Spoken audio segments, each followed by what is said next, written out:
ไปแล้วบ่คนเลาะหาเกลือแม่ในอนาคตอันนี้ว่าท่านได้หอดน้องหนึ่งพี่น้อง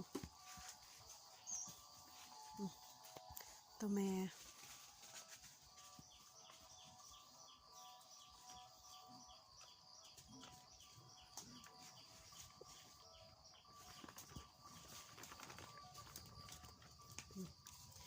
แต่ว่าช่วงนี้เฮามีแต่ไปเล่นปีใหม่เนาะเพราะว่าบ่ค่อยได้ไปเบิ่งควายเบิ่งงัวเบิ่งในแม่เตะ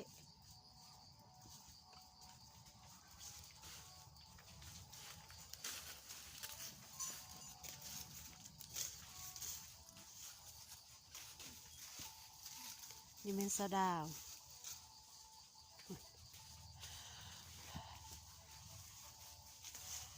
เกือบสิไปอ่ะ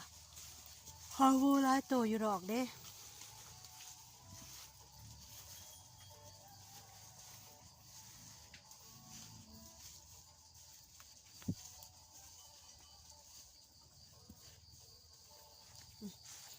แล้วกะลากเอาเนาะไปไปไปบ่คิดว่าสิใหญ่เนาะน้อยๆจิจอยอยู่ตัวเยอะงัวเฮาเดี๋ยวคนไปใส่ผัก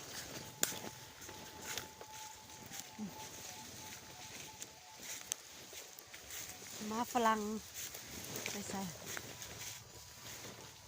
เร่เร่เร่เร่เร่จะมีงัวเขาเจ้ามานำเนาะอันนี้เม็ดงัวอยู่บ้านนั่นแหละแต่ว่าห้องบกคอยไปนับมันมาเอง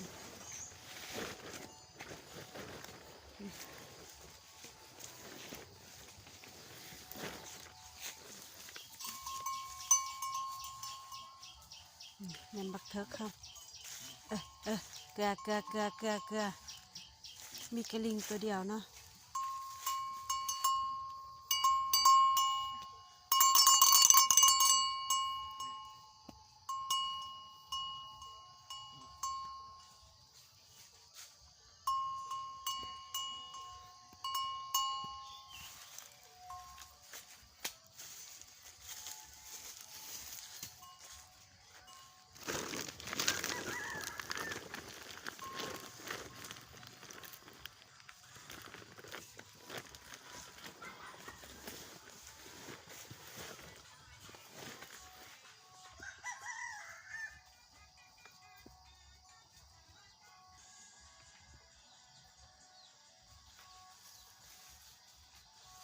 อันนี้มันงัวเป็นขี้กาพี่น้อง